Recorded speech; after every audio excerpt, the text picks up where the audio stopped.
Pour ne rien manquer, abonnez-vous maintenant. Rémi André. Les vraies voix Sud Radio, 17h-20h, Philippe David, Cécile de Ménibus. Et comme lundi, comme mardi, comme mercredi, ça recommence de 17h à 19h. Les vraies voix Sud Radio avec Philippe David. On est ravis de vous accueillir. Et Philippe David est extrêmement en forme. Ah bah, vous aussi. Vous avez encore dévalisé les supermarchés avec les gâteaux, vous. Bah, c'est à votre demande. C'est vrai, c'est pas faux. C'est sûr que si on attend un geste spontané de votre part... Vous savez, elle a un côté Chirac, elle décide, j'exécute. C'est Sarkozy, ça, plutôt. J'adorerais que ce soit la vérité. Franchement, j'adorerais ça. Vous me faites passer pour ce que je ne suis pas. C'est pas tout à fait faux en même temps. Allez, au sommaire de cette émission, à l'occasion de la Coupe du Monde de rugby, vous savez qu'on va pouvoir vous offrir aussi un cadeau magnifique, un ballon officiel Gilbert au logo Sud Radio, quand on sera très très heureux de vous l'offrir. Et sinon, dans l'actualité, on va revenir sur cette lettre de 6 pages adressée au chef des partis.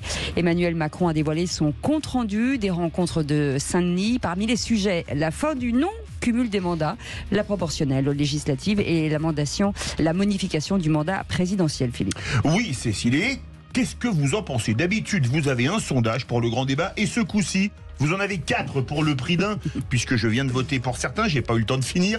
Est-ce que vous êtes pour la proportionnelle aux législatives ou est-ce que vous dites, tiens maintenant, avec le majoritaire, on a une assemblée de proportionnelle? Vous voulez le retour du septennat en disant que le quinquennat a tout chamboulé? Vous voulez, par exemple, on peut en parler, limiter le nombre de mandats pour le président, comme c'est le cas, ou en changer? Répondez à ces questions institutionnelles et venez en débattre avec les vraies voix au 0826 300 300. Alors pour vous, la fin de la limitation du nombre de mandats pour le président, c'est non à 82%. Le septennat, c'est non à 63%. Et le cumul des mandats, pour l'instant, c'est un grand non à 76%. On en parlera bien entendu. Et puis le coup de projecteur des vraies voix, le Puy du Fou a battu son record de fréquentation cette année avec 2,5 millions de visiteurs pour la saison. Les supporters étrangers, eux, sont attendus en force et en masse pour la Coupe du Monde de rugby qui commence demain. Et on se pose la question, est-ce que finalement les Français ont envie de s'amuser? Oui, Cécile, est-ce qu'il y a encore une sinistrose comme toujours en France? Vous savez, comme dirait Françoise de Gois, et ce n'est pas un modèle à prendre pour la citer, les Français sont des Italiens tristes, elle ne dira pas le contraire. Est-ce que vous avez encore envie de faire la fête ou est-ce que vous préférez rester dans la sinistrose? Est-ce que vous avez encore envie de vous amuser? Venez nous le dire au 0826 300 300. Eh bien, pour l'instant, c'est un non à 64%. Vous n'avez pas très envie de vous amuser et on peut le comprendre et on va en parler d'ailleurs avec nos éditorialistes du jour. C'est les vraies voix, on est ensemble jusqu'à 19h. Les vraies voix Sud Radio. Et c'est Philippe Bilger qui ouvre le bal. Aujourd'hui, ce soir, président de l'Institut de la Parole. Cher Philippe, bienvenue. Bonsoir. Merci Cécile. Mais je ne voulais pas demander. C'était... Voilà. Je suis rassuré par votre bienvenue. Et ma bienveillance du jour, vous avez remarqué. Françoise de Gois, éditorialiste Sud Radio et LCI. Et coucou. Vous êtes plus heureux chez Sud Radio ou chez LCI? La question horrible. Je suis très heureuse chez vous, je ne dirai pas du mal des autres, donc vous savez, c'est pas mon genre. Mais je suis profondément... Non, c'est vrai. Vous remarquerez que je fais partie des gens qui disent jamais du mal des autres. Jamais je piapiate. J'ai horreur de ça. J'ai horreur des piapiateurs en règle générale. C'est ça. Et donc, je voulais simplement dire que c'est une citation de Jean Cocteau qui disait que les Français que les Italiens sont des Français de bonne humeur. Voilà. Ouais, c'est beau, je trouve. C'est très beau. Je suis contente de vous voir en fait. Je ne sais pas pourquoi, ça me fait un plaisir indicible à chaque fois. Vous vous adressez à Philippe donc. Non, à vous deux. Non, à vous tous. Bon, non, mais je note, un peu moins Madrol, parce que bon. Je note que vous tentez de créer la division, comme la NUPES. Exactement. J'avais été sûr. Allez, ça. Françoise de Gois à mon endroit, une fois encore. Oui, bien sûr, espèce d'écologiste. Heureusement que l'écologiste en pot de lapin. Chacun son tour.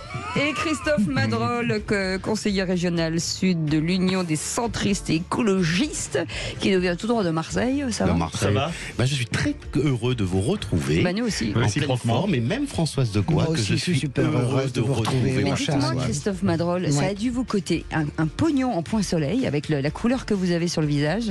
En point soleil, oui, mais vous savez qu'à Marseille, il fait beau. C'est les UV, c'est quoi? Non, vous savez, je passe beaucoup de temps sur mon bateau dans la baie de Marseille, et vous savez que je suis un fou de la mer. mer et j'ai navigué. J'ai fait Bandol-Marseille la semaine dernière avec mon voilier. Oui, enfin, et j'ai vu les dauphins. Et sinon, vous travaillez quand?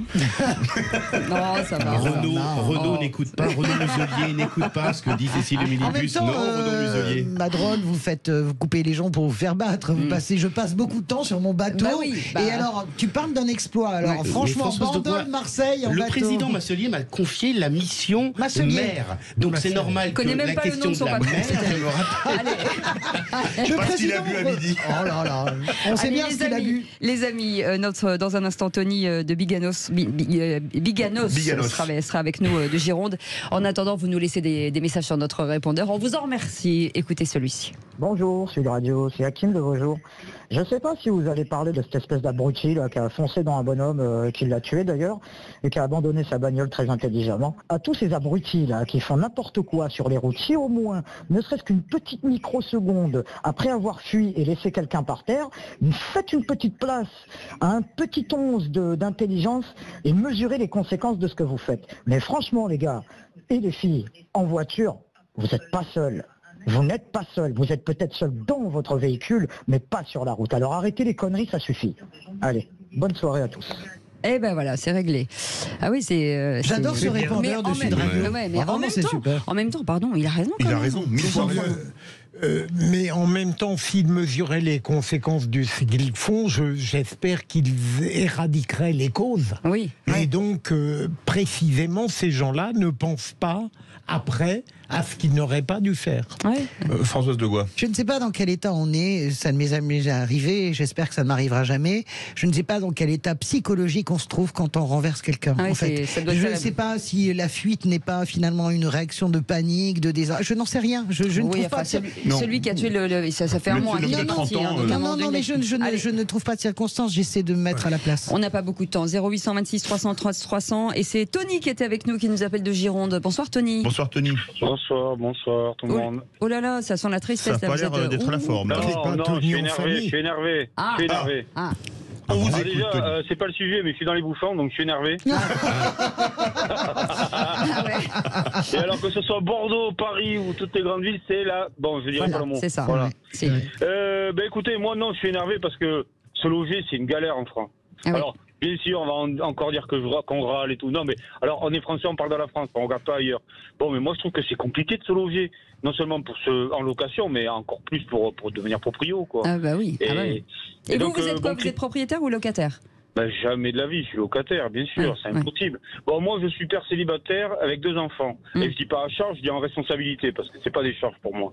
Mais c'est compliqué. Je veux dire, moi, je gagne bien ma vie, enfin, tout seul, je suis entre 2000 et 2005. Bon, désolé, je peux pas me loger là où je suis. Parce que pour avoir un T4, c'est-à-dire 3 chambres, minimum 80-90 mètres carrés, on va me demander de toucher 2400 €. C'est-à-dire 3 fois le montant du loyer. Mais là-dessus, il me faut des garants. Bon, bien sûr, tout le monde a des parents. Moi, j'en ai plus qui peuvent m'aider.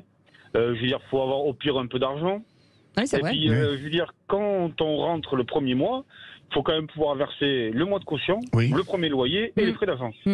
Bon, là, je veux dire, à part gagner à l'euro-million, je vois pas comment on peut faire. C'est vrai, vous avez raison.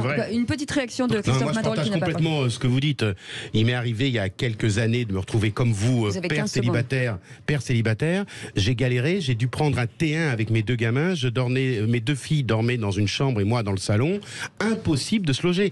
En plus, à Marseille aujourd'hui, avec les Airbnb, les gens préfèrent louer leur appartement Airbnb que de louer à des locataires en difficulté. Et donc il y a un vrai problème par rapport à Airbnb, et Marseille devient une des villes où on a du mal à se loger. C'est impossible quand on est père célibataire ou mère célibataire de se loger. Eh bien Tony, vous restez avec nous parce que vous êtes notre vraie voix auditeur aujourd'hui.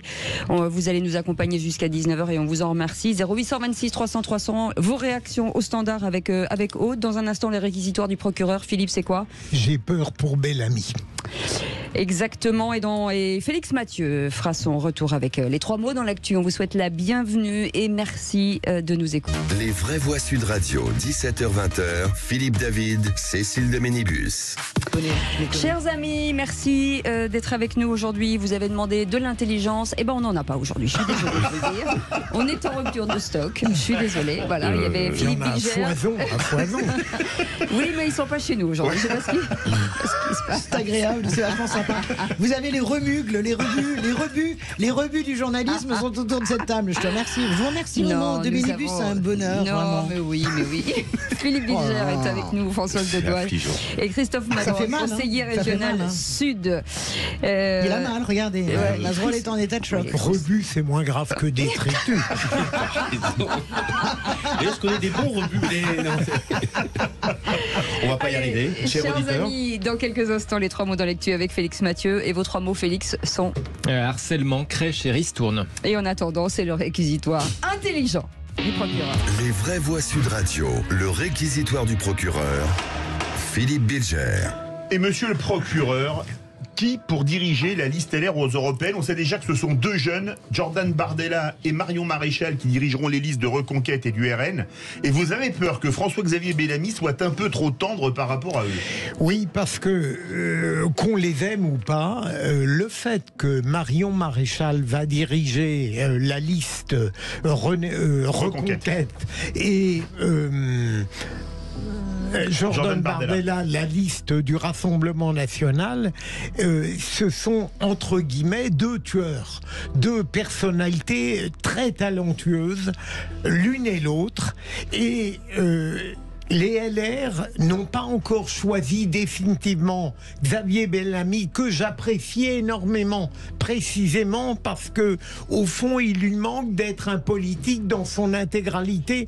Il reste encore un peu tendre, un peu trop compréhensif de l'opinion de l'autre. J'avais beaucoup aimé le duo Glucksmann et lui lors des dernières élections européennes, où l'échec avait été patent, mais pas parce qu'ils sont médiocres, mais parce qu'ils sont trop complexes pour un monde politique qui veut du simplisme et, j'allais dire, une articulation trop sommaire. Alors j'ai peur que LR, en choisissant, si c'est le cas, François-Xavier Bellamy, qui a déjà échoué tout de même, se fasse massacrer par ces 2 dents longues.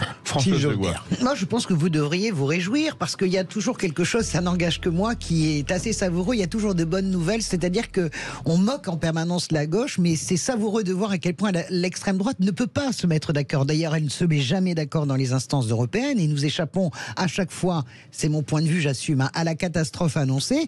Et là, vous allez avoir un déchiquetage en règle entre Jordan Bardella et Marion Maréchal. Il y aura, tous les coups vont être permis. Donc moi, il me semble que les Républicains devraient se réjouir de cette division à ciel ouvert qui va être extrêmement terrible, parce que c'est la dernière étape, la dernière grande étape avant la présidentielle. Donc pour moi, un duel fratricide, parce que ça va être fratricide, entre Marion Maréchal Le Pen et Jordan Bardella devrait faire les affaires des Républicains, s'ils sont malins, s'ils sont intelligents. Vous croyez qu'il va avoir lieu, François? Ça n'est pas sûr. Moi, je partage complètement l'avis de notre procureur. C'est que le problème de Bellamy, c'est qu'il fait trop tendre. Et on l'a vu, j'ai suivi les travaux qu'il a fait au Parlement européen. Il reste le Bellamy des dernières européennes.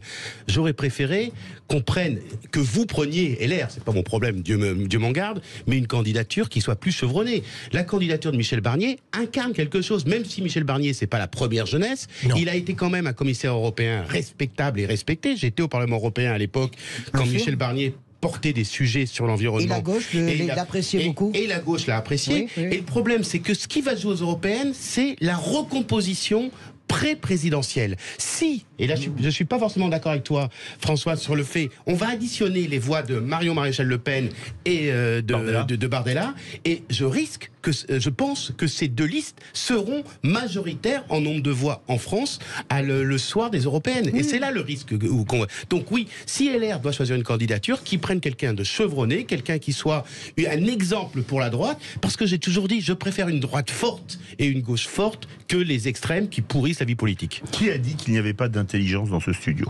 Moi, je sais, c'est Cécile de Minibus. J'ai un point. C'est quelqu'un qui imite ma voix, je vous le dis. Il faut que ça cesse. Allez, tout de suite, les 3 mots dans l'actu. Les vraies voix Sud Radio. Bonsoir Félix Mathieu. Bonsoir tout le monde. Et vos 3 mots dans l'actu sont harcèlement, crèche et ristourne. Brigitte Macron rencontre aujourd'hui la famille de l'adolescent qui s'est suicidé à Poissy. Harcelé l'année dernière, il avait fait sa rentrée dans un autre établissement cette semaine. Des bébés qui restent souillés dans des couches pas changées, des insultes et du sous-effectif. Le scandale des crèches privées après celui des EHPAD. Le gouvernement promet plus de contrôle et d'encadrant. Et puis encore un petit geste, s'il vous plaît. Le ministre de l'économie, Bruno Le Maire, demande à Total de prolonger au-delà de 2023 son plafonnement des carburants, pas plus d'1,99 € le litre. Les vraies voix Sud Radio. Le harcèlement scolaire est érigé en priorité du gouvernement avec un plan attendu courant septembre. Un référent harcèlement doit être nommé dans chaque collège ou lycée. Les faits seront signalés automatiquement au procureur. Autre mesure, désormais, ce sera au harceleur de changer d'établissement et non plus à l'élève harcelé. Justement, à Poissy, l'adolescent de 15 ans retrouvé pendu mardi venait de faire sa rentrée en 3e dans un autre établissement. L'an dernier, après avoir signalé les faits de harcèlement, ses parents avaient protesté contre la prise en charge insuffisante de leur enfant. En tout cas, l'un de ses anciens amis confie son choc. Il pensait que le pire était passé. Le dernier message, c'était hier. Aucune réponse. Vraiment, le dernier message, c'était le samedi 12 août. Quand j'ai vu qu'à un moment, il disait qu'il était pendu à son lit, j'ai su dire que c'était mon ami. Parce qu'il avait un lit à 2 places, superposé. Mais en même temps, j'étais surpris que quand même mon ami irait quand même au suicide. Moi, je pensais que s'il allait changer d'établissement, il allait arrêter. Ça allait s'arrêter, en fait, pas du tout. Un propos recueilli par Justin Davis de l'agence France Presse. Brigitte Macron rencontre donc la famille de l'adolescent aujourd'hui en présence du ministre de l'Éducation Gabriel Attal. L'épouse du président en avait déjà fait autant avec la famille de Lindsay, cette collégienne qui avait mis fin à ses jours en mai dernier. Un mot, les vraies voix. On a parlé hier de la responsabilité des parents quand les ados harcèlent, y compris pendant les vacances. Non mais très court. Moi, ça me fait halluciner. Depuis des années, on demande de mettre du personnel éducatif dans les lycées, dans les collèges. Il n'y a plus d'infirmières, il n'y a plus de psychologues. On sait aujourd'hui que la question de l'harcèlement est un vrai problème. Comme on sait que le problème pour de nombreux adolescents, du référentiel qu'ils peuvent avoir par rapport aux adultes, c'est important qu'il y ait des adultes. Aujourd'hui, Madame Macron, à juste titre, va voir cette famille-là, mais il faudrait à un moment donné mettre plus de personnel éducatif, des surveillants, des psychologues, des infirmières dans les collèges et les lycées, qui sont les premiers détecteurs du mal-être de ces jeunes. C'est ça la revendication que nous avons. Il faut arrêter de pleurer systématiquement quand il y a ces drames. Il faut mettre en moyen les moyens qu'il faut. Quand en matière d'écologie, face à ces tragédies, moi j'ai toujours l'impression de ne pas savoir ce qui s'est passé. Je suis agacé par le terme harcèlement qui constitue une étiquette trop vague pour moi. Je serais curieux de savoir qu'est-ce qui s'est passé dans la tête de ce jeune homme. On ne sait pas en réalité. Celui qui... Le harceleur ou le harcelé ? Celui qui s'est malheureusement pendu. Oui, moi j'arrive pas à avoir de jugement péremptoire. Je suis exactement comme... Enfin, péremptoire. Je ne critique pas les gens qui ont un point de vue vraiment sérieux sur cela. Je ne sais pas qu'est-ce qui pousse un ado à se pendre à son lit. Moi, ça me vraiment bouleverse totalement en fait. Ouais. Deuxième mot. Le deuxième mot, les crèches. Le gouvernement promet plus de contrôle après les révélations sur les dérives du secteur. De jeunes enfants, voire des bébés privés de couches, d'eau ou de sieste, des repas rationnés, des enfants qu'on laisse pleurer, voire qu'on insulte sur fond de sous-effectifs. Après un rapport de l'inspection générale des affaires sociales au printemps, 2 livres enquête jettent une lumière crue sur certaines crèches privées à but lucratif. Alors face à ces dérives, l'État a d'ores et déjà pris des mesures, assure la ministre des Solidarités, Aurore Berger. Qu'est-ce qui a changé ? La question des contrôles. De manière à ce que les contrôles soient beaucoup plus systématiques, directement dans les crèches, dans les établissements. Et quand je parle de contrôle, ça veut dire des contrôles sur place et des contrôles inopinés. On ne prévient pas évidemment qu'on va arriver et que ces contrôles seront réalisés.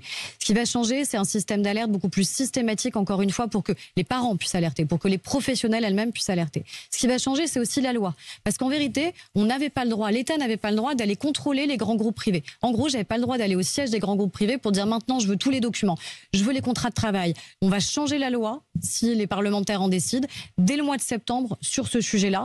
La ministre des Solidarités, Aurore Berger, qui s'exprimait ce matin chez nos confrères de BFM TV, elle demande aussi aux entreprises du secteur de revaloriser les salaires pour remédier à la pénurie de main-d'œuvre. D'ailleurs, le taux d'encadrement minimum devrait passer à 1 adulte pour 5 enfants contre 1 pour 6 actuellement. Philippe Bilger.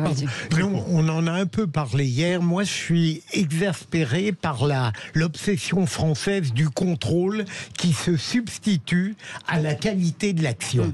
À chaque fois, maintenant qu'on a parlé de contrôle, ils sont généralement toujours imparfaits quand ils sont exécutés. Troisième mot, carburant. Bruno Le Maire demande à Total Énergie de prolonger sa ristourne au-delà de 2023. Pas plus d'1,99 € le litre pour tous les carburants chez Total Énergie, et ce jusqu'au 31 décembre. Le ministre de l'économie demande donc au groupe de prolonger son engagement au-delà de cette année. C'est à Patrick Pouyanné de prendre la décision, mais je salue le choix qui a été fait par Total depuis plusieurs mois, et je souhaite, une fois encore, je lui fais confiance pour qu'il prenne en considération les difficultés de nos compatriotes et qu'il maintienne un plafonnement de tous ces carburants, diesel et essence, au-delà du 31 décembre, à 1,99 €. Total est le seul pétrolier français qui nous reste. Le seul grand pétrolier français qui nous reste, c'est Total. Ça doit être un atout, pas simplement pour la nation française de manière générale, mais pour tous les automobilistes. Bruno Le Maire, ministre de l'économie, qui s'exprimait chez nos confrères de France Info. Merci beaucoup Félix Mathieu. On reviendra dans un instant dans le grand débat du jour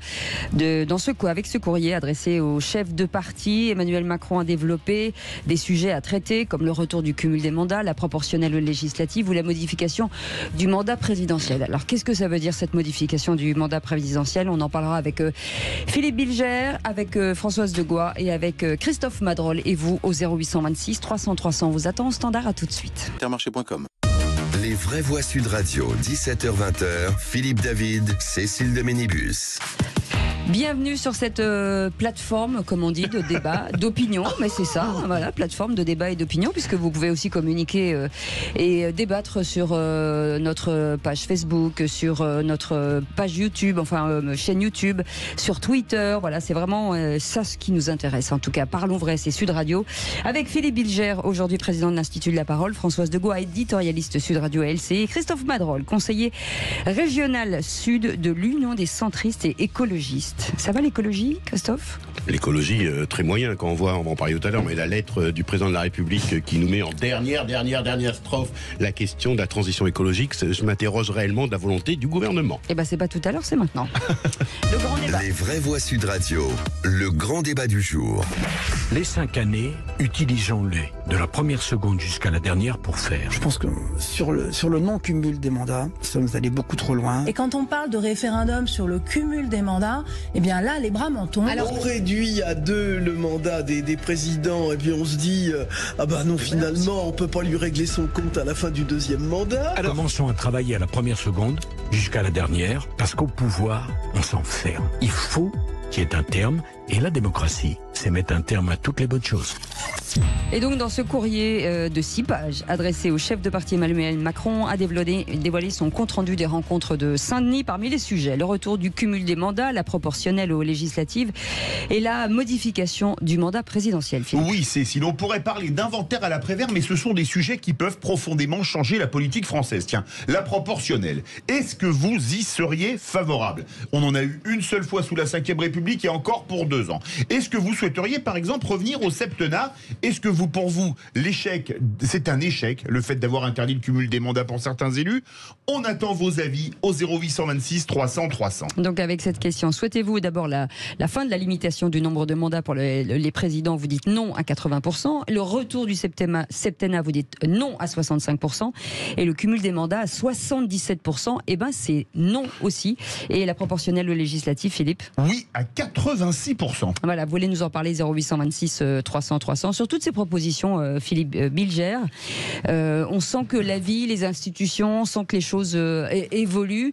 Quelle serait pour vous la proposition la plus intéressante ? Dans ces 2 propositions, il y en a une qui m'intéresse particulièrement. 4, hein. Oui, mais j'en prends 2, si vous le permettez. Qu'est-ce qu'il veut ? C'est d'abord la proportionnelle, parce que malgré la majorité relative qui a fait éclater la majorité absolue, je considère que l'Assemblée nationale d'aujourd'hui ne correspond pas totalement au rapport de force populaire. Et j'aimerais une vraie proportionnelle. Deuxième élément, et là je le dis avec de manière prudente, je serais intéressé par une réflexion sur le septennat. Mais si je peux rajouter quelque chose, je n'ai aucune raison de douter peut-être des conclusions positives de tout ce cirque, mais par moments je me dis que le président cherche à accumuler tous les obstacles pour ne pas parvenir à une action véritable qui ne pourrait véritablement être validée qu'au Parlement. Françoise de Gaulle, les deux propositions que vous préférez dedans? Je trouve ça extraordinaire, la psyché d'Emmanuel Macron. Voilà un homme qui a décidé qu'il ne veut pas en terminer en 2027. C'est quand même ça, le fond du sujet. C'est même à se demander s'il n'a pas fait toute cette réunion à Saint-Denis uniquement pour pouvoir remettre l'idée même, insuffler dans l'opinion, ça c'est les stratégies de communication, pas simplement de McKinsey, on les connaît par cœur, insuffler et instiller dans l'opinion le doute sur le fait qu'on pourrait pas revenir à un troisième mandat. Vous imaginez la perversion du truc? Vous imaginez, on en parlera tout à l'heure, à Mayotte, les gens meurent de soif. Les gens en France, en métropole, n'arrivent plus à boucler leur fin de mois. C'est absolument apocalyptique sur le front de l'Ukraine, la Russie. Il ne poursuit que son intérêt. Moi, je suis révolté. Un citoyen moyen, lambda, devrait absolument comprendre ce qui se cache derrière cette lettre. Derrière tous les prolégomènes, il y a une seule question. Est-ce que, oui ou non, je peux faire encore un petit tour en 2027, s'il vous plaît, mesdames et messieurs? Je pense que c'est ça le sujet. Et Philippe dit qu'il accumule les obstacles. Moi, je dis qu'il accumule. Attention à ce que vont répondre les parlementaires. Attention à ne pas mettre cet engrenage, ce doigt dans cet engrenage, de commencer eux-mêmes à discuter sur ce sujet. Ce sujet, il faut le clore. On a une réforme institutionnelle. Emmanuel Macron, 2027, c'est terminé. Place aux autres. Pour une fois, je suis d'accord avec Sarkozy quand il dit la démocratie, c'est de respirer. Christophe Madrol. Je partage l'analyse de François sur la question d'Emmanuel Macron. Je mets ça de côté, effectivement, le garçon est jeune, il a un avenir devant lui, je pense pas qu'il retourne dans la banque, et il cherche effectivement une sortie politique à tout cela. On parlait de qu'il soit grand chef de l'Europe, on parle même de lui au municipal à Marseille. Donc vous voyez, il essaie de trouver un atterrissage possible dans ce que... Giscard était parti à Chavalières, était retourné parce que, vous savez, j'avais abordé la question une fois sur ce plateau-là sur l'attache politique d'Emmanuel Macron. Emmanuel Macron n'a pas d'attache politique. Jacques Chirac, c'est Paris ou la Corrèze. François Hollande, c'est la Corrèze. Lui, il n'a pas d'attache. Et c'est vrai que tout ce qu'il fait par rapport à Marseille, avec Marseille en grand, on peut imaginer qu'il soit intéressé. Moi, ce qui m'intéresse sur l'histoire de la proportionnelle, moi, je suis favorable à une proportionnelle entière, mais à l'échelon national. Il ne faut pas qu'il y ait des parlementaires issus d'un territoire pour voter une loi. Pourquoi? Parce qu'à un moment donné, le parlementaire va être le représentant du peuple au niveau national pour voter des lois. Donc oui, il y a une proportionnelle, mais sur des listes nationales.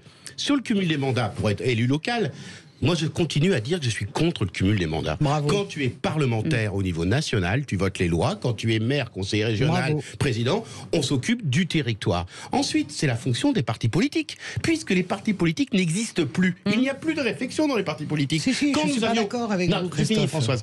Quand il y avait les partis politiques qui structuraient le débat et qui tenaient ces élus, le parlementaire était l'émetteur des stratégies locales. Aujourd'hui, les parlementaires sont en roue libre, plus personne, on voit en Macronie, plus personne n'a d'attache politique. Résultat, c'est le grand cafouillage. Vous êtes d'accord avec PS et DLR, hein? C'est pas du tout le cas du PS et DLR. François, sincèrement. Non, mais moi, je ne peux pas vous laisser dire ça. Non, mais je peux pas vous laisser dire ça sur la fin des partis, parce que cette ritournelle s'avère totalement fausse en réalité, parce que vous avez encore des partis qui sont structurés et vous avez des partis qui sont pas morts. Vous pensez que Ciotti ou Olivier Faure tiennent leur parti politique aujourd'hui? Moi, je pense que oui. La preuve que oui, Olivier Faure a gagné son congrès.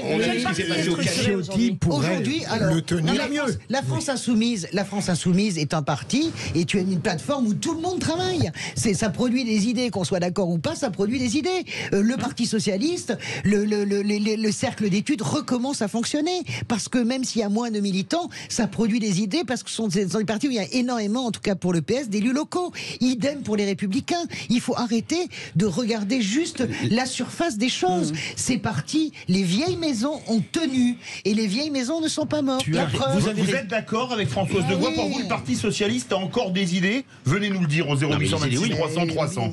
Ça, c'est pas bien de poser cette question comme ça, parce que c'est caricatural. Vous allez dans le sens du faux débat. Est-ce que les partis retravaillent à la reconquête? Ma réponse est oui, absolument, à gauche et à droite. Je ne disais pas ça, Françoise. Je disais qu'aujourd'hui, on a vu ce qui s'est passé au Canet. Vous avez vu que le même jour, au Canet, il y avait des sénateurs chez Darmanin le même week-end où Éric Ciotti tenait ses instances au Canet. Ça a toujours existé.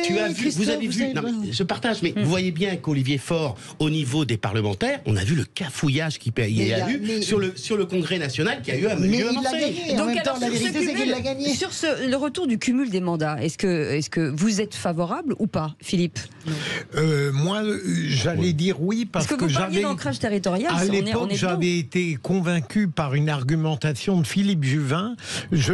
Pardon pour la banalité, mais contrairement à ce que... Mais Christophe connaît mieux le sujet que moi, j'ai l'impression qu'au lieu d'exclure ces activités, elles me paraissent pouvoir s'irriguer les unes les autres. Mais peut-être ai-je tort. Je pense que c'est extrêmement malsain. On a vu, et Christophe le sait très bien, et Philippe aussi, vous-même, vous êtes des observateurs, on a vu ainsi se construire des baronnies. C'est absolument malsain. Ville que je connais très bien, moins bien que vous, cher Christophe, mais en tout cas, Marseille, on pourrait faire des romans sur les baronnies, mais pas simplement Jean-Claude Gaudin, à gauche aussi ça a été le cas, l'époque de Lucien Végan, etc. La famille Masse, etc. Absolument, Bernardini, etc. Donc je veux dire, on construit comme ça des baronnies, des sortes de forteresses. Oui, mais d'un autre côté, si on rebondit, pardon, je vous coupe, si on rebondit sur ce que dit Christophe Madrol, il dit qu'aujourd'hui ils n'ont plus d'ancrage territorial, donc ça crée, c'est quoi la bonne solution?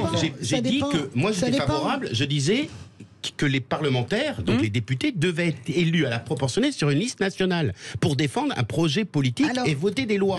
Parce que on n'a pas abordé la question, pardon Françoise. C'est l'inversion du calendrier. Oui, mais les lois, c'est en rapport avec le terrain, Christophe Madrol. Pas simplement. Une loi représente la nation. Juste pour éclairer une minute, je voudrais juste donner l'exemple de l'Italie. Moi, je ne suis pas pour la proportionnelle intégrale parce que je pense que c'est extrêmement dangereux.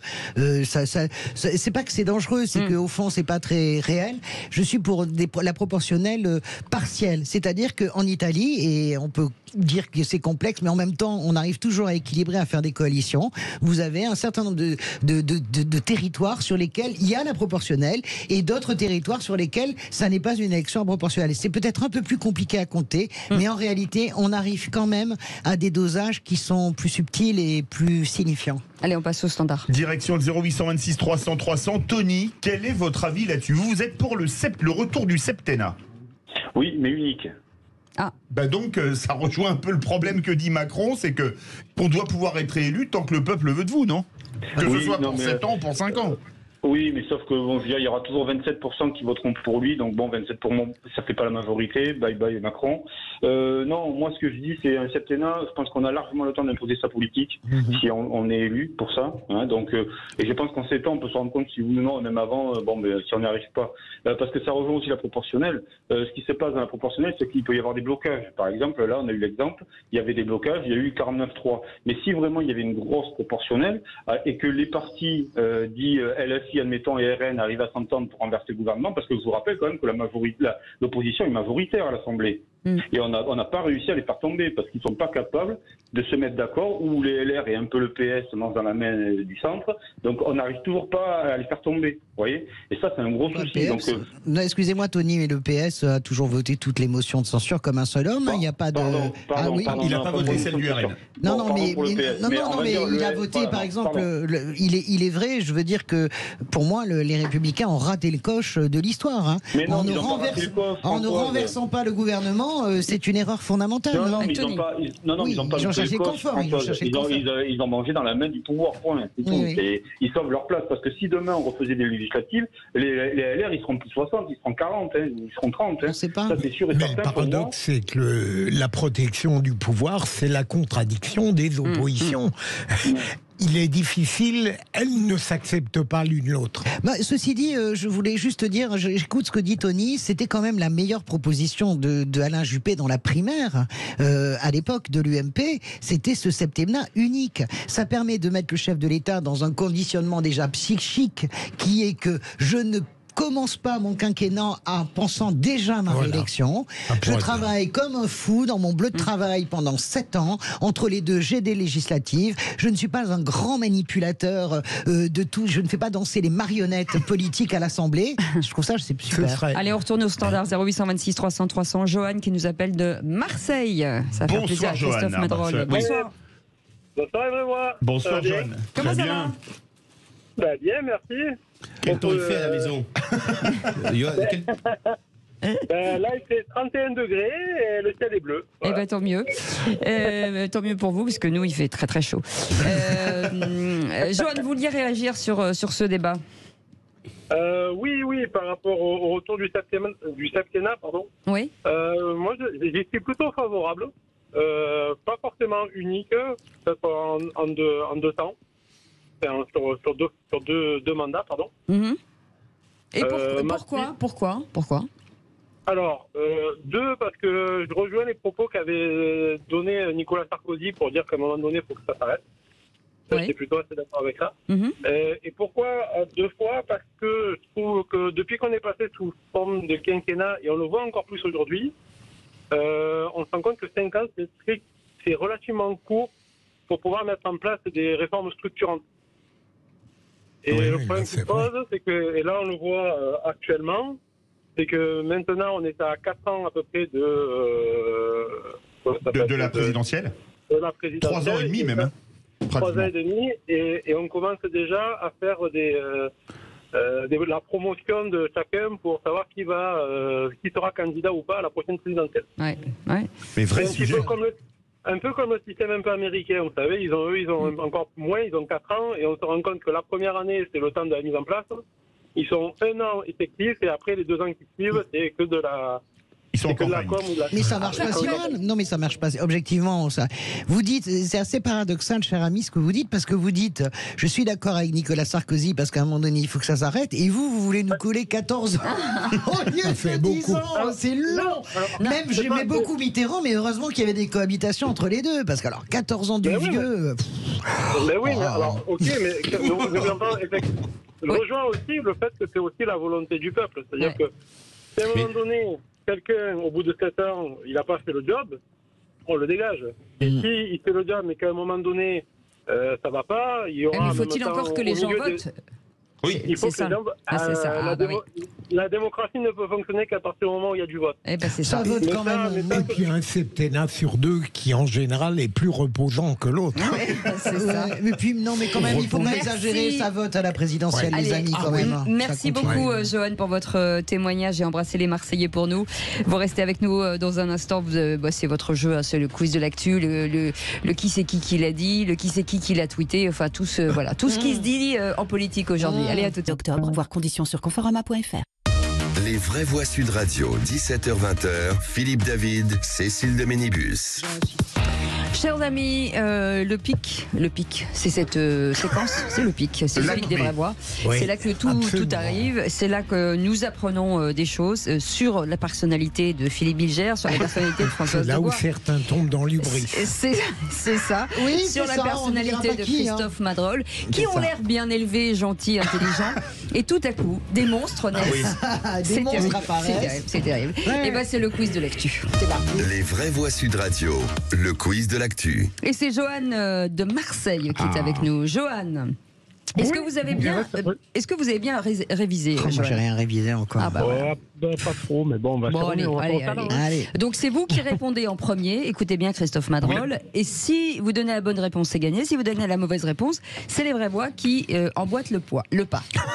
Qui emboîtent le poids. Le poids. Parce que je vous regarde, Philippe. Donc, je pense à ça. Mais moi, je peux l'aider en tant que Marseillais. Non. Mais vous ne changez pas les règles. Ça, c'est les Marseillais. Ils veulent toujours changer les règles. C'est pas possible. Hein. Allez, on y va. Merci de votre solidarité. Ouais, moi, je suis solidaire. Et qui c'est qui l'a dit? Je suis le ministre d'une économie solide. Vous citez des commentaires français. Moi, je regarde la presse allemande qui titre l'économie française. C'est l'économie allemande en mieux.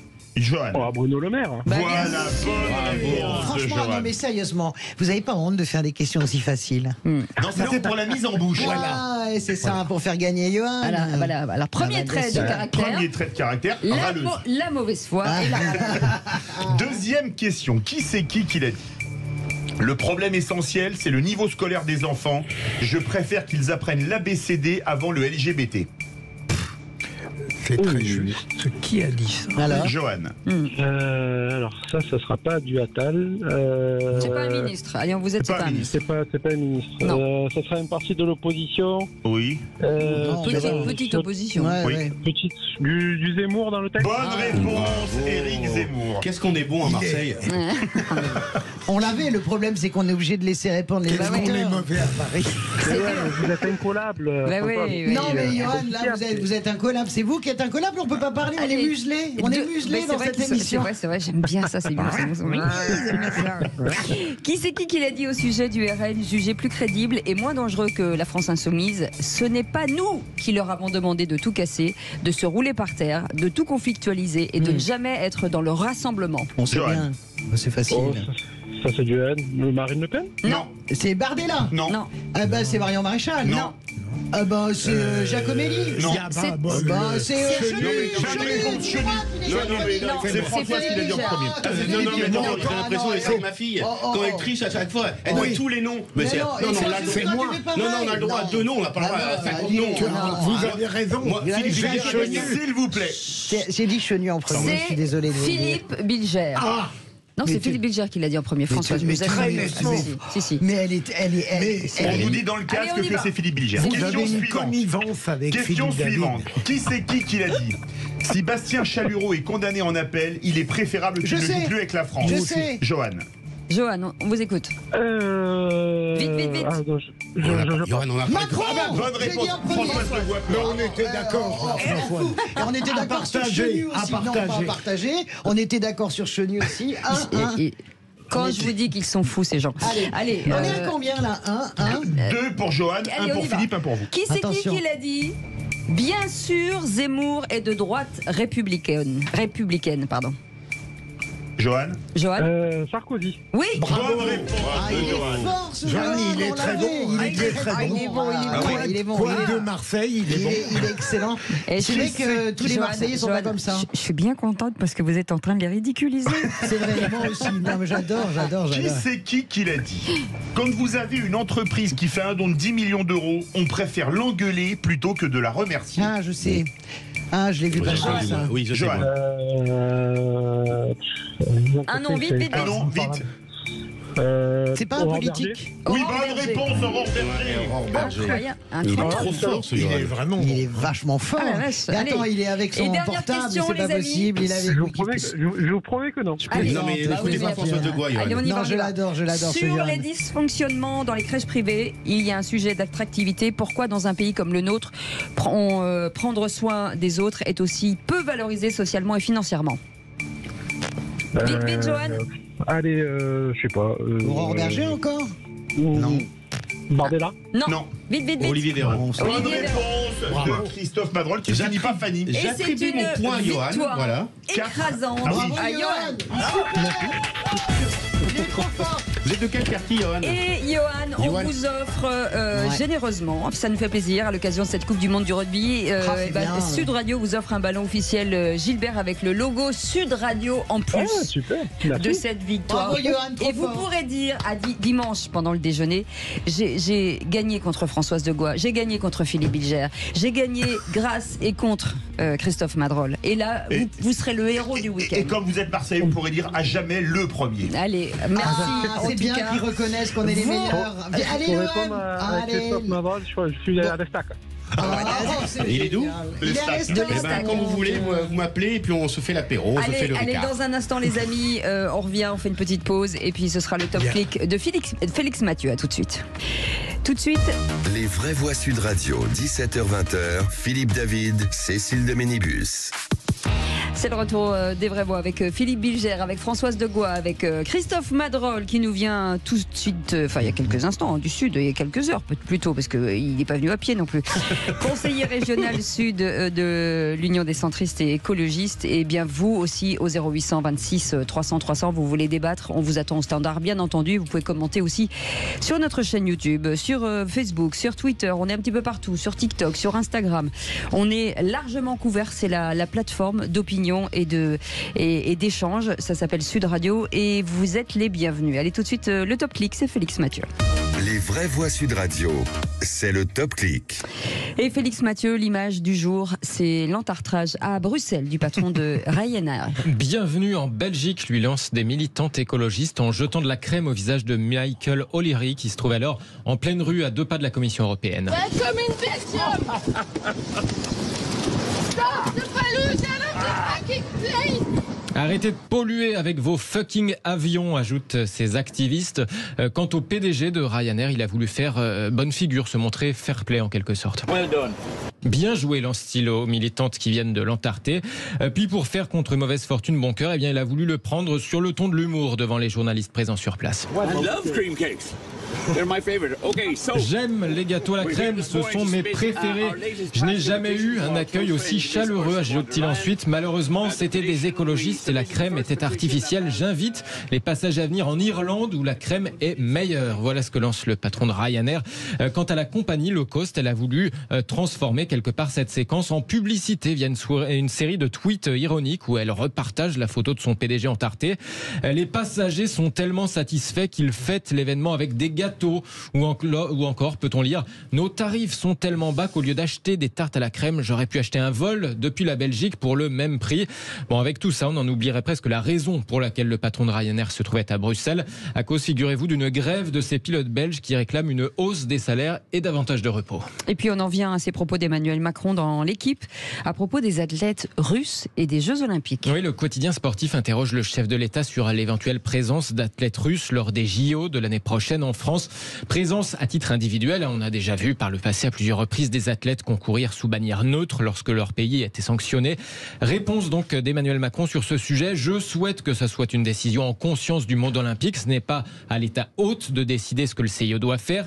Il dit également souhaiter que les Ukrainiens soient associés à cette réflexion. Mais, ajoute Emmanuel Macron, évidemment, il ne peut y avoir le drapeau russe aux Jeux de Paris. Et le chef de l'État développe, je crois que ça fait consensus parce que la Russie comme pays n'a pas sa place à un moment où elle a commis des crimes de guerre et où elle déporte des enfants. Oui, franchement, moi je veux bien qu'il n'y ait pas le drapeau russe aux JO de Paris puisqu'ils sont responsables de la guerre en Ukraine et que, d'accord, ils commettent des crimes de guerre et déportent des enfants, chiche. Mais n'acceptons pas non plus le drapeau saoudien puisque l'Arabie Saoudite bombarde des enfants au Yémen et y commet des crimes de guerre. Alors non plus, n'acceptons pas le drapeau chinois puisque en Chine, la Chine commet des crimes au Tibet et au Xinjiang où ils stérilisent les femmes ouïghours et déportent des enfants. Et pourquoi pas, tiens, dans la même rhétorique, pourquoi est-ce qu'on n'a pas exclu les Américains lorsqu'ils bombardaient des villages entiers au napalm au Vietnam ou lorsqu'ils commettaient des crimes de guerre en Irak à Abu Ghraib?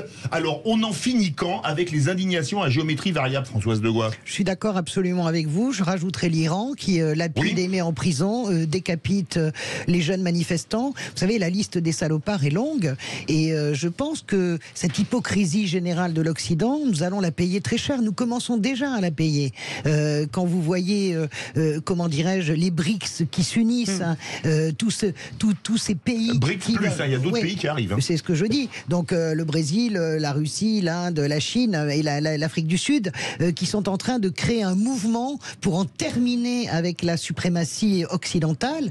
Cette suprématie, elle est odieuse aussi par notre hypocrisie. Donc je suis d'accord avec votre coup de gueule totalement. Je me demande si votre indignation tout de même, Philippe, n'est pas une sorte de paresse qui met tout sur le même plan. Mais un enfant yéménite vaut moins qu'un enfant ukrainien? Non, mais on ne peut pas en 10 secondes régler ça. Mais je continue à penser que dans toutes ces dénonciations, il y en a qui sont plus légitimes que d'autres. Laquelle est illégitime? J'ai tendance à penser que l'invasion de l'Ukraine, c'est quelque chose de fondamental, qui est gravissime, davantage que des actes qui peuvent être justifiés. Et l'invasion de l'Irak, c'était justifiable? Sur les mensonges des armes de destruction massive? C'est moins grave de mon point de vue. Christophe Madrol. C'est intéressant. Hein, c'est un vrai débat. C'est un vrai débat. Dommage qu'on n'ait pas trop le temps. Moi, je partage complètement votre indignation, bien évidemment. Et je ne comprends pas aujourd'hui qu'on mélange tout. Bien évidemment, vous avez raison. La liste des salopards, comme dit Françoise de Gois, est immense dans l'histoire.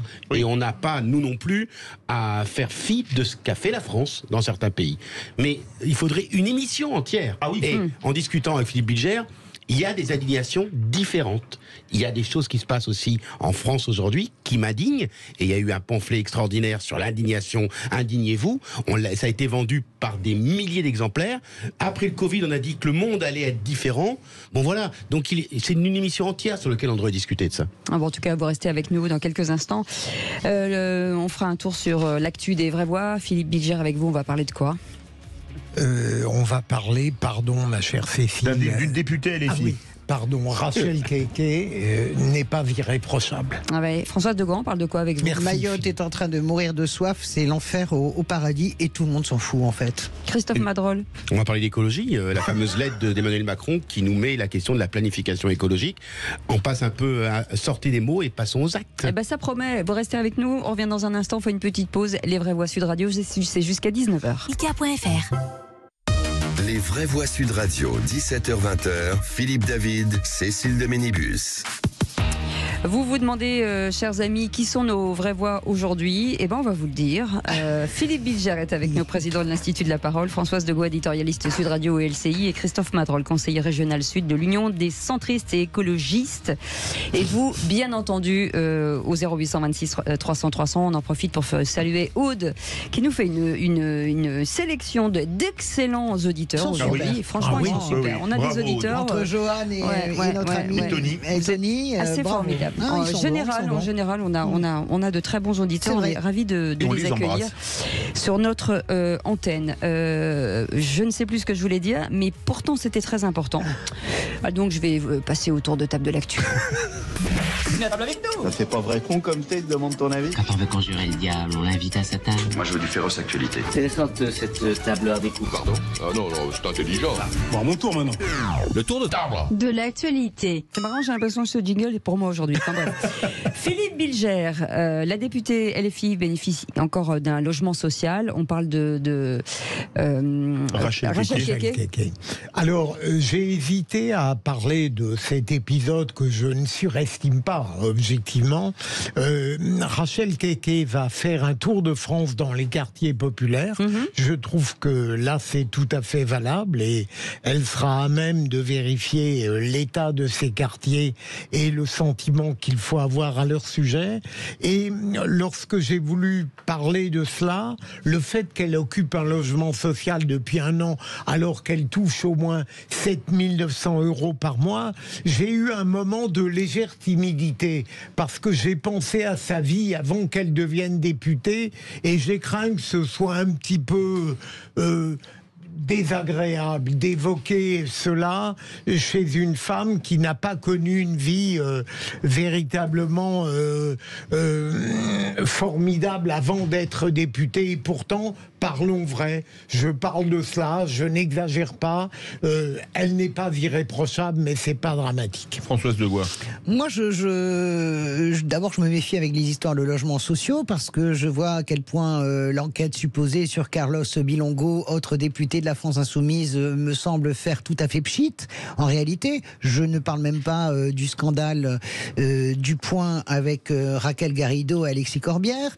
Alors, Rachel Keke, elle a reconnu les faits. Elle a dit qu'en fait, qu'elle avait cet appartement et qu'elle le sous-louait, je crois, à sa sœur ou à quelqu'un de sa famille à Villiers-le-Bel. Hein, c'est ça, depuis quelques mois, parce qu'il y avait une difficulté à se loger. Voilà, je suis assez radical. Je trouve qu'il fut une époque où c'était tout à fait indécent. Vous aviez des gens de gauche comme de droite qui profitaient des appartements de la ville de Paris. C'était un véritable scandale. Je trouve quand même que ça s'est calmé, et je rejoins ce que vous dites, étant donné les conditions sociales de Rachel Keke avant qu'elle soit élue. D'ailleurs, un député ne touche pas 7 200 € par mois. Un député français, fait partie des gens les moins bien payés en Europe, touche entre 5 200 et 5 400 € net par mois. Mais avec ce qui est beaucoup, avec des avantages, mais c'est très peu par rapport à l'Italie, à l'Allemagne. Bon, non, mais je dis juste que sa vie a complètement changé, mais que je sens pas du tout une malhonnêteté de la part de Rachel Keke. En tout cas, une négligence, c'est certain, mais une malhonnêteté, j'en suis pas sûr. Christophe Madrol. J'ai rien à rajouter après mes amis Philippe Bilger et Françoise Degois sur le coup de gueule de notre procureur bien-aimé. Non, c'était pas le coup de gueule, mais bon. Ouais, c'était tout en nuance, mais j'aime bien. C'était bilgérien, quoi. Un point important, Christophe Madrol, le passage édifiant sur ce qu'a écrit Emmanuel Macron. Et pour vous, le choc de trouver la transition écologique en bas de page. Ça fait maintenant... le président Emmanuel Macron est élu depuis 7 ans. Il a mis à Marseille, dans son grand discours face au Vieux-Port, la question de la transition écologique comme le premier élément de son mandat. Il a dit la transition écologique existera ou pas, mais en tout cas il a dit qu'il sera président de la République, le premier président de la République qui mettra en place la transition écologique. Il nous annonce, encore une fois, et il a demandé à Elisabeth Borne de réfléchir à la planification écologique. Moi j'applaudis effectivement la planification écologique. Mais quand j'ai reçu la lettre en tant que chef de parti du président de la République, et que je vois que la question de la transition écologique n'a pas été abordée par l'ensemble des partis politiques. Je me suis immédiatement renseigné. Est-ce que mes amis Verts, Marine Tondelier, a parlé de la transition écologique? Non, les Verts ont parlé de comment l'État considérait les écologistes qui sont à entartrer le patron de Ryanair ou de bomber la porte. Voilà. L'écologie, aujourd'hui, c'est fondamental. C'est l'emploi de demain, c'est le transport, c'est les réchauffements climatiques, c'est la condition de la paysannerie en France, c'est la question des migrations. L'ensemble des données écologistes, et je l'aborde régulièrement sur ce plateau, regroupe toutes les priorités que nous devons avoir aujourd'hui. Ça regroupe aussi des questions de sécurité. Si nous avons des problèmes de migration en France à cause du réchauffement climatique, ça sert à rien d'ériger des murs ou des barbelés. De toute manière, la question de l'immigration, parce qu'ils n'auront plus rien à manger en Italie, en Espagne ou dans les pays sud-africains, et donc ils viendront obligatoirement chercher à manger dans les pays... Non, dans le sud de l'Italie. Non, et du sud saharien, François. Parce que je pensais, j'ai rencontré des gens de sud de l'Italie qui aujourd'hui ne peuvent plus cultiver. Parce qu'il fait trop chaud. Et les problèmes d'eau... Et en plus, vous avez le gouvernement d'extrême droite qui a supprimé sans dire rien à personne les questions d'eau que nos amis agriculteurs connaissent bien aujourd'hui, c'est une question liée à l'écologie. Donc, mettre cette question de la transition écologique sous le tapis, moi, je regrette. Pour moi, c'est une réunion pour rien. Moi, je suis vraiment heurté par Emmanuel Macron, je ne sais pas combien de temps est-ce qu'il faut le dire. Je l'écoutais avec Hugo Travers sur TikTok sur la question de l'écologie. Voilà un président qui est capable de nous ressortir la énième tarte à la crème sur, mais vous savez, la France ne produit que 1% des rejets. Mais 1% des rejets, par rapport à la population française, c'est l'équivalent de 10 tonnes par Français, donc c'est 5 fois trop. Donc ces arguments, c'est des arguties qui minorent en réalité la réalité de ce qui nous arrive. Je ne sais pas si vous avez entendu aujourd'hui, je lisais ça dans le New York Times, Cécile et Philippe, et vous les amis, le patron de l'ONU qui dit « Nous sommes déjà à l'effondrement climatique ». Est-ce que quelqu'un va se réveiller? Quand vous avez des villes comme Phoenix en Arizona qui se demandent s'il ne faut pas déménager et quitter cette ville dans les 10 ans qui viennent, on se pose les questions. Et Emmanuel Macron fait des voltes, des pirouettes, des roulettes en bras de chemise. Je voudrais non pas excuser le président, mais me demander s'il n'est pas comme beaucoup de Français. On peut être conscient de la gravité d'un problème, mais en même temps ne pas percevoir l'épaisseur électorale.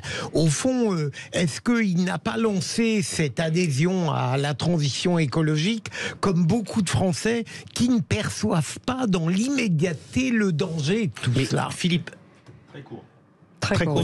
Aujourd'hui, la question de la planification écologique, on en a besoin. Et moi, je salue Antoine Peillon ou Elisabeth Borne de mettre... Mais où est le ministre de l'écologie dans ce débat? Où est les ministres, les secrétaires d'État chargés de l'écologie? On a besoin d'une écologie incarnée. On a eu notre ami Nicolas Hulot qui est parti dans les conditions que l'on sait. Et depuis lors, nous avons eu notre ami François de Rugy, qu'on connaît bien, qui a essayé, qui s'est fait choper dans cette histoire un peu bizarroïde dehors. Mais où est l'écologie politique dans ce pays?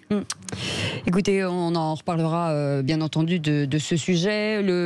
Ce sera à vous, Françoise Degois. Juste pour vous dire que le Conseil d'État vient de valider l'interdiction de l'abaya dans les écoles.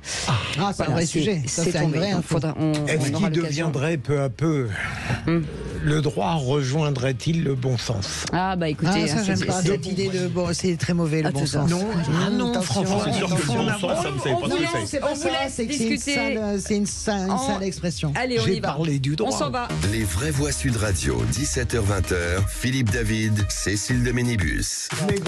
Les amis, on n'a pas fini avec vous, avec Françoise Degois, avec Philippe Bilger, avec Christophe Madrol, notre élu, notre écologiste, notre centriste. Notre plaie, quoi. Notre Marseillais. C'était Françoise Degois en direct. Forme de confiance. Mais c'est toujours un plaisir. Mais Françoise, au bon accueil, bonjour. Oui. Voilà. Mais moi j'aime Françoise. Moi aussi je l'aime. Et le tour de table, on était sur le tour de table.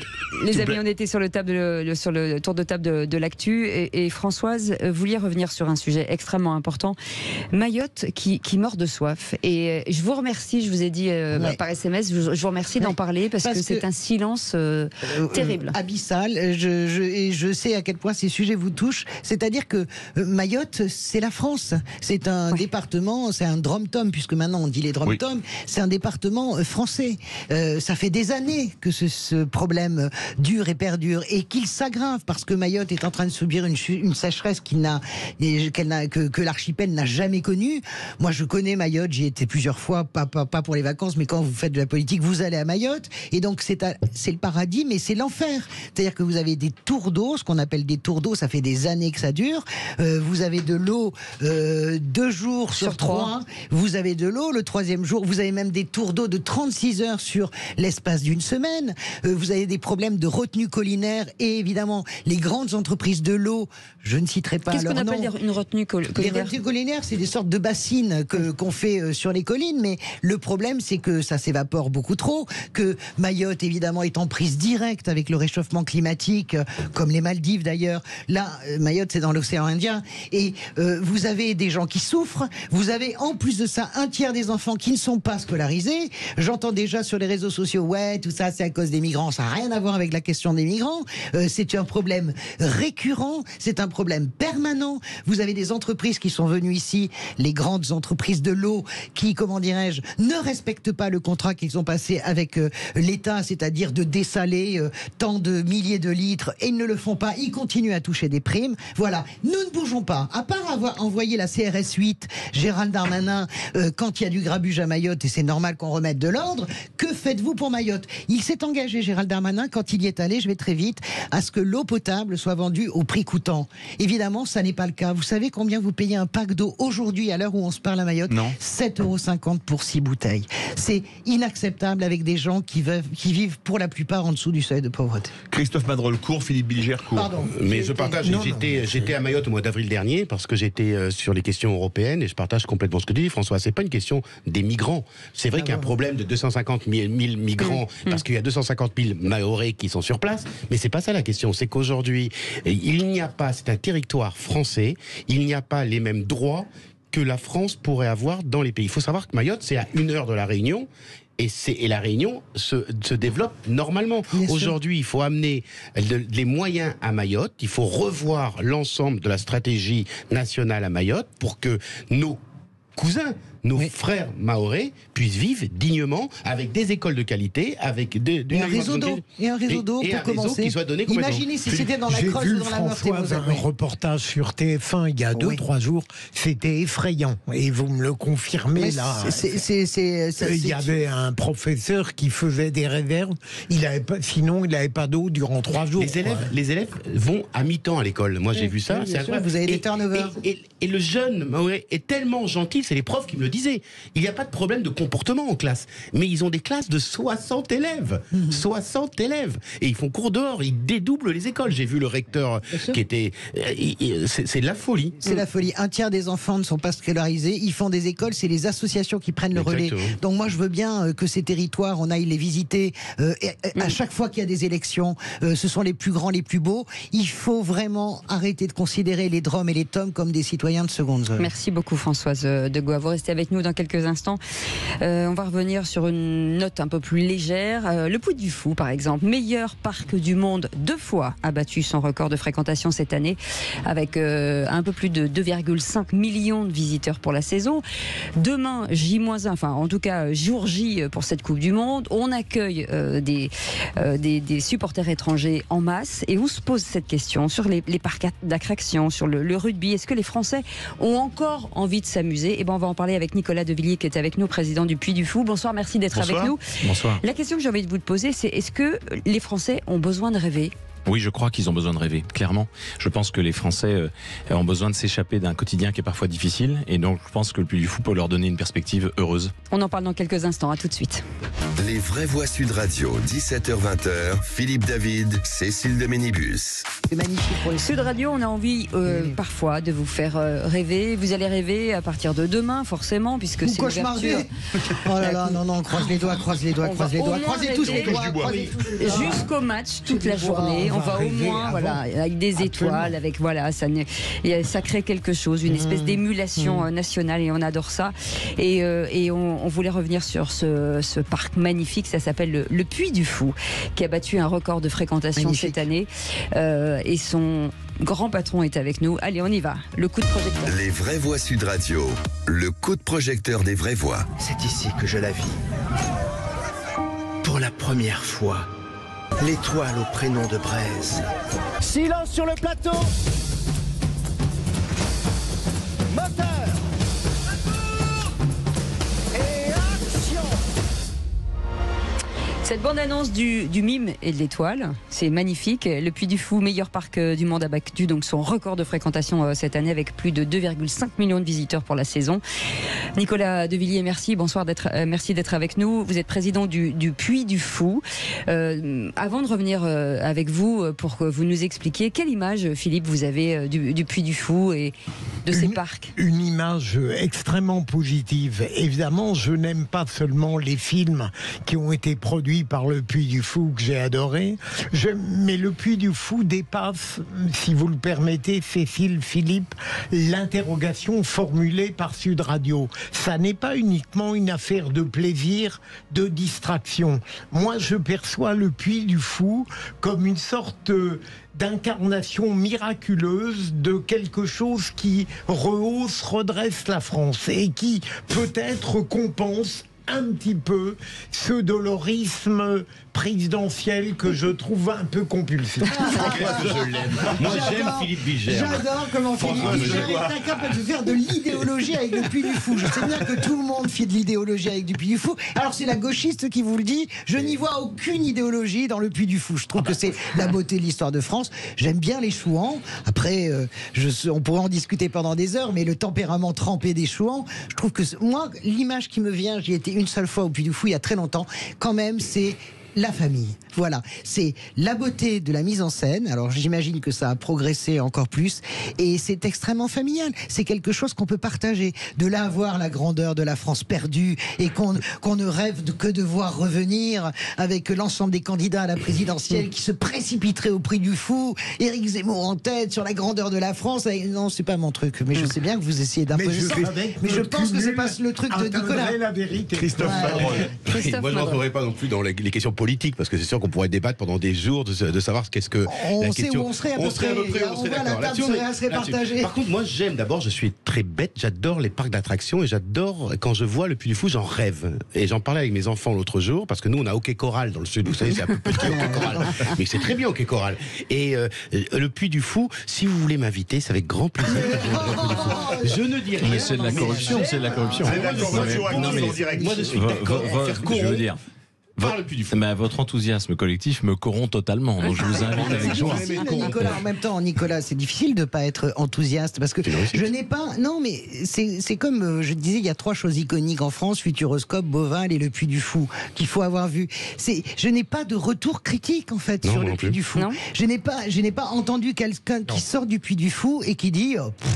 Et quand Françoise Nicolas de Villiers parlait de familles outre la vôtre, en fait, ce sont des familles de métiers extraordinaires, parce qu'il y a un nombre de métiers chez vous qui dépasse l'entendement. Qui est incroyable. En fait, on a 2500 personnes qui travaillent au Puy du Fou, mais vous savez, le Puy du Fou est né d'une association dans laquelle on est tous bénévoles, et on en est très fiers, quand bien même ça déplaît à certains organes de presse qui sont assez isolés. N'empêche qu'on est très fiers de ça, parce que grâce à ça, on a créé beaucoup d'emplois, on a créé beaucoup de richesses, et en effet, 450 métiers représentés au Puy du Fou, c'est énorme. Les métiers du spectacle, bien sûr, mais aussi les métiers les moins connus, qui sont les métiers du drone, par exemple, parce qu'on utilise les drones en spectacle, on utilise beaucoup de technologies de pointe dans nos spectacles. Les métiers de la main, par exemple, des artisans. Absolument, des métiers aussi perdus, comme les métiers artisanaux, qui sont les métiers que la France a connus autrefois et qu'on permet de vivre par une forme de mécénat. Donc on est très fiers de tout ça, et puis je crois qu'en effet, le Puy du Fou permet de célébrer une France qu'on aime, une France qui a tellement de choses à offrir au monde, une France qui n'est pas sclérosée, qui n'est pas désespérée. C'est au contraire une France qui mérite d'être connue par les Français eux-mêmes et par les étrangers qui viennent nous voir. Pardon, Nicolas, est-ce que vous parvenez à faire ce que la France a eu du mal à réaliser? Est-ce que les gens restent parfois plusieurs jours? Bien sûr. On dit que le problème du Français, c'est de passer quelques heures dans les parcs d'attractions et de partir le soir. Vous savez, d'abord, le Puy du Fou, c'est pas vraiment un parc d'attractions. On a uniquement des spectacles. C'est autre chose. On a inventé un modèle artistique différent. Et oui, les gens restent majoritairement 2 ou 3 jours. On a assez peu de visiteurs qui ne font qu'une seule journée maintenant, parce qu'on a tellement de spectacles qu'il faut au moins 2 jours, voire 3 pour voir tous nos spectacles. Et Nicolas, c'est magique parce que vous évoluez avec la société. C'est-à-dire que la technologie, toutes ces sociétés qui avancent et qui se modernisent, l'innovation, c'est tout le temps en fait. Absolument, l'innovation, elle est au cœur de notre stratégie créative. En fait, on est très attentif à ce que l'époque nous propose. On a une époque merveilleuse, moi que j'adore, j'aime l'époque dans laquelle je vis, et en fait, elle nous permet, en effet, de proposer des spectacles qui font appel à des technos incroyables et qui permettent, toujours au service de l'émotion, de raconter des histoires d'une façon à chaque fois nouvelle. Et c'est vrai que l'innovation est très importante pour nous. Est-ce que vous avez une exportation à l'étranger du Puy du Fou? D'abord, ça peut s'exporter, j'imagine, le Puy du Fou. Même l'esprit de chevalerie, finalement, c'est quelque chose qui est universel. Tout le monde, au Japon, c'est l'esprit des samouraïs. Bon, en Grande-Bretagne, bien sûr, c'est l'esprit de la table ronde. Donc, est-ce que vous avez quand même des gens qui sont venus vous voir en disant, Monsieur Mister de Villiers, je voudrais faire la même chose chez moi, Texas, Arizona. Bon. C'est un accent quoi que tu as eu, François? C'est un accent américain que tu as eu là? Ouais, votre accent est sublime. On va vous embaucher dans Puy du Fou International parce que nous avons. Dans la question de la folie, elle est très forte.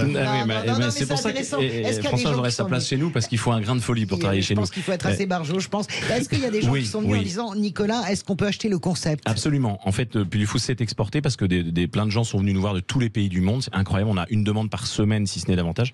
Et donc, on s'est installé en Espagne. On a créé un Puy du Fou. On a aussi un spectacle aux Pays-Bas. On est en train de préparer des spectacles dans d'autres pays. Et là, on prépare l'installation d'un autre parc. Comment vous faites? Vous faites un parc en dur ou un parc éphémère? Ah non, c'est vraiment un parc en dur. C'est vraiment un Puy du Fou Espagna qui porte notre nom, qui porte notre marque, mais qui s'inspire de l'histoire espagnole et de la culture espagnole. Et ça se trouve Françoise. C'est où en Espagne? À Tolède, c'est au sud de Madrid. D'accord. Alors moi, en préparant l'émission, parce que j'ai préparé l'émission, j'ai vu que vous étiez exemplaire en matière de tri sélectif, au niveau de la nourriture, des circuits courts, etc. Absolument. Alors en tant qu'écologiste, ça m'intéresse parce que j'ai vu ça. J'ai été étonné que vous soyez intéressé aux questions écolo. Pourquoi poser la question, Nicolas. Non, parce que nous, on est des amoureux de la nature. Vous savez, il y a ceux qui parlent de l'écologie, il y a ceux qui agissent. Nous, notre idée, c'est que nous sommes au cœur de la nature, il faut la préserver. Elle ne nous appartient pas, cette nature. La forêt ne nous appartient pas. Les arbres centenaires, évidemment, ils étaient là avant nous. Donc, on a développé énormément d'actions dans ce sens-là, avec en effet le cycle de l'eau. On recycle intégralement les eaux usées. On a les filières courtes agricoles qui nous permettent de nourrir nos visiteurs avec de la nourriture qui vient de 2 à 3 kilomètres autour du site. C'est vous dire si on est vraiment très actif dans les circuits courts. Et en effet, le tri des déchets, on valorise plus de 80% de nos déchets. Donc, on est extrêmement actif dans ce domaine-là parce qu'on considère que la nature est un cadeau qu'il nous faut transmettre. Allez, même au niveau énergétique. Même au niveau énergétique, avec l'énergie, bien sûr. Ça va dans le sens de l'histoire. 0826 300 300, Tony qui est avec nous. Tony, re-bienvenue. Oui, merci. C'est très français ce que je viens de dire. Tout à fait. Vous êtes déjà allé au Puy du Fou, Tony? Non, et d'ailleurs, moi je suis assez honoré d'être en antenne avec un De Villiers. Bon, bien que je connais je connais bien, enfin, plus Philippe de Villiers, l'homme politique. Et je dis pas ça pour avoir 2 places au 26 rue. Non, je rigole. Vous vous madrolisez. Je les ai toujours pas les places. Hein. Et non, et du coup, alors je vous avoue que bon, moi c'est un projet. C'est vrai que c'est un budget aussi. En plus, bon, d'après ce que j'ai compris, sur une journée c'est compliqué, donc il faut passer un petit week-end quand même. En plus, les Ventrafous, c'est un peu loin de chez moi. Enfin, il y a au moins 4 ou 5 heures de route, donc bon, voilà. Mais on va se le dire, les gens là, ils regardent pas l'amusement là. Là, ils essaient de remplir le frigo pour l'instant, donc et se déplacer. Donc c'est vrai que s'amuser, c'est un peu secondaire. Maintenant, moi, je suis pas pour la décroissance, mais peut-être qu'aussi on consomme des choses qui n'ont pas lieu d'être. Vous voyez, je veux dire, on est peut-être allé trop loin aussi dans la consommation de certains produits qui font qu'aujourd'hui, on arrive à avoir des forfaits à 70 € par mois ou 50 et on n'est pas capable de se faire plaisir. Faut aussi voir ce qu'on veut. Hein, et puis peut-être qu'on est allé un peu trop loin dans la consommation, quoi. Ouais. La surconsommation. Vous restez avec nous, Tony. Philippe Bilger, vous vouliez... Oui, une question sur je voulais poser une question parce que on est la radio du rugby. Voilà. Demain, il y a l'ouverture de la Coupe du Monde de rugby. Est-ce que le Puy du Fou, c'est pas un peu les mêmes valeurs que le rugby? Complètement. Le terroir, etc. Et puis en plus, De Villiers, c'est un nom pour le Puy du Fou et pour les amateurs de rugby aussi. Absolument. Et puis Peter De Villiers, qui est un grand joueur. Non, en effet, le rugby, c'est très proche. Qui n'a rien à voir avec vous. On partage beaucoup de valeurs avec le rugby. On est très fan de La Rochelle, je le dis à ce micro, parce que c'est une grande équipe et avec un grand esprit. Parce que nous on est les Toulousains. Je suis vraiment désolé, mais c'est normal. Moi, mon cœur est à La Rochelle. Voilà. J'ai une question, moi, par rapport à ce que disait notre auditeur Tony, que je trouve intéressante. Quand il dit c'est un vrai budget, comment vous travaillez sur les prix? Je pense que j'imagine que vous faites au maximum attention. Vous savez, notre force, c'est qu'en fait, on réinvestit 100% de nos bénéfices parce qu'on ne fait pas remonter de dividendes à des personnes physiques. Donc l'homme qui vous parle ne touche pas de dividendes, vous voyez. Et donc, de cette façon, en réinvestissant tout ce qu'on gagne, ça nous permet d'avoir des prix très bas. Et nous sommes le parc le moins cher de France de très loin. Donc vous arrivez à avoir des spectacles de niveau mondial pour un prix qui est en dessous de 50 €. Mais simplement, en dessous de 50 €, vous allez voir tous nos spectacles. Vous allez passer une journée complète. Donc c'est 42 € le prix de l'entrée. Donc c'est vrai qu'on arrive malgré tout à tenir le budget. Cela dit, Tony a raison, ça reste un budget. On est bien d'accord. Mais on n'est pas des robots, on est des êtres humains. On a aussi besoin de se détendre. On a aussi besoin de quitter les soucis du quotidien. Et le Puy du Fou sert à ça. Mais il faut que ça reste extrêmement accessible aux familles. Absolument. Est-ce qu'on peut lui offrir des places? Mais Tony, bien sûr, si ça lui fait plaisir, à partir du moment où il a appelé Sud Radio, il mérite bien quand même un petit coup de pouce. Mais pas un Allô, Sud Radio?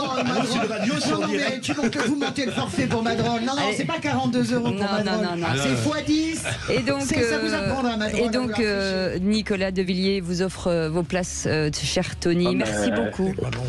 Merci beaucoup, honnêtement. Et je suis honoré aussi d'être à l'antenne avec Madame de Gois. J'ai des goûts un peu bizarres. Ah ben j'ai rien à offrir à part l'espérance qu'un jour la gauche regagne. Non, mais ça c'est gratuit. Merci en tout cas, merci beaucoup. Merci Tony d'avoir appelé. Merci beaucoup Philippe Bilger.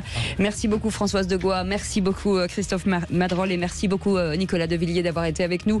Je vous rappelle, c'est le Puy du Fou. C'est quand même une gloire française. Si vous avez la possibilité d'y aller, allez-y. C'est extraordinaire. On se retrouve nous demain à 17 h et dans un instant, on va parler automobile. On va parler des carburants qui permettent de faire des économies, les carburants du pouvoir d'achat à partir de 19 h. Mais tout de suite, vous retrouvez Osez Investir, la quotidienne avec Thomas Binet.